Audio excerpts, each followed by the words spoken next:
Richard Reed Parry, on est au cœur de la stratosphère. Ton lieu de travail en ce moment? Oui. Ton lieu de travail?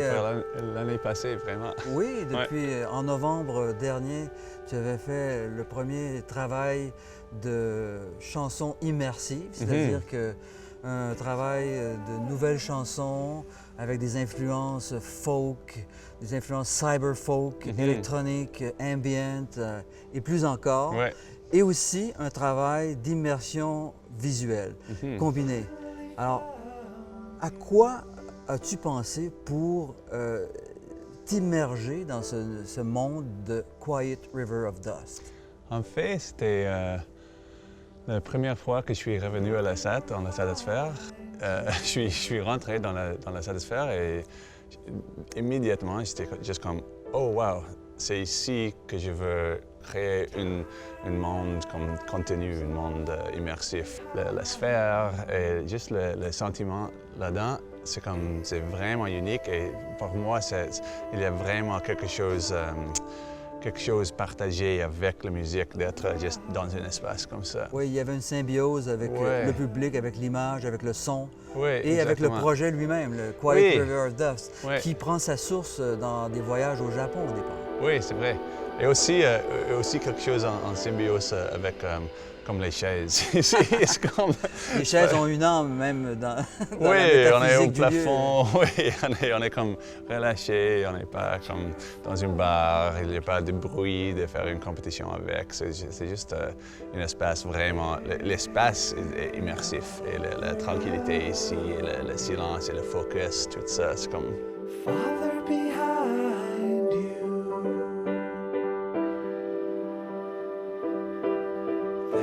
La première chanson dans la performance, elle s'appelle Where Did I Go?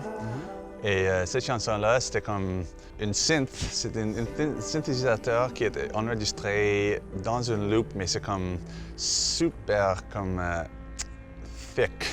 Très épais. Très épais, donc voilà. Une boucle avec beaucoup de texture. Oui, beaucoup de texture et comme il n'y a pas les paroles claires, il n'y a pas des verses, des choruses, tout ça.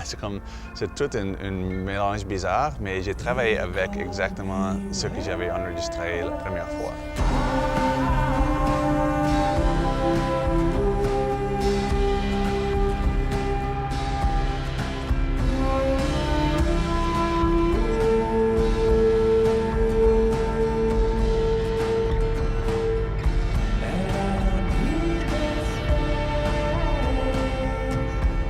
Tu viens d'une famille de chanteurs folk. Oui.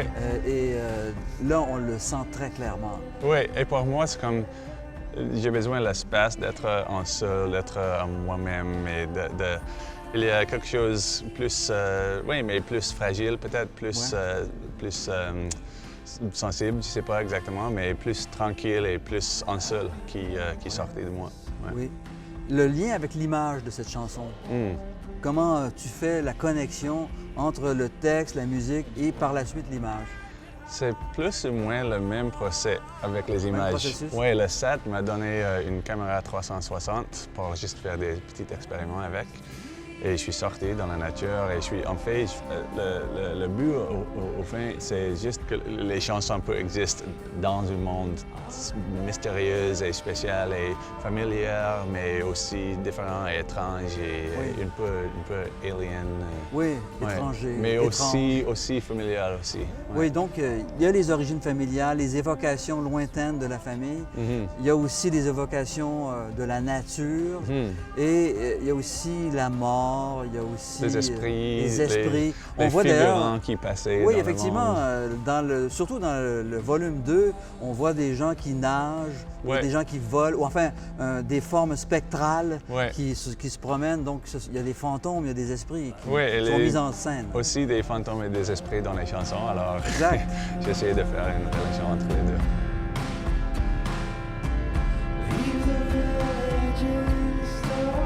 Y a-t-il une différence importante entre le premier volet de Quiet River of Dust et le nouveau, le deuxième? Et il y en aura d'autres d'ailleurs. Mais comment on peut distinguer le deuxième? De quelle façon il se démarque du premier?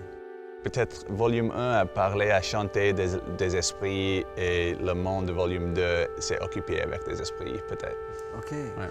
Et donc, le même esprit. Oui, c'est le même volume, c'est le même livre. C'est le même livre, mais c'est différents chapitres du même livre. Exactement. Ouais, Puis le troisième, ce sera quoi?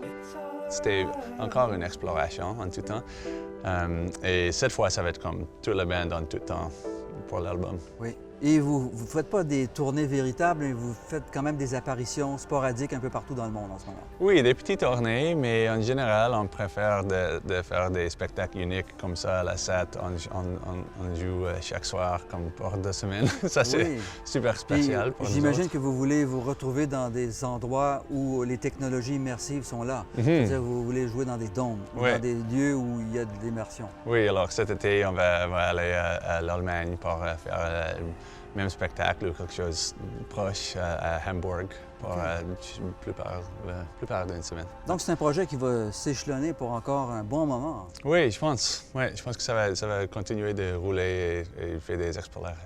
C'est plus qu'un side project de Arcade Fire, c'est un projet non, c'est vraiment une pièce important. Oui, c'est super important pour moi. C'est une pièce d'art entière qui va développer, qui va continuer d'exister et changer. Parfait. Merci beaucoup, Richard. Merci à vous, Alain. Merci.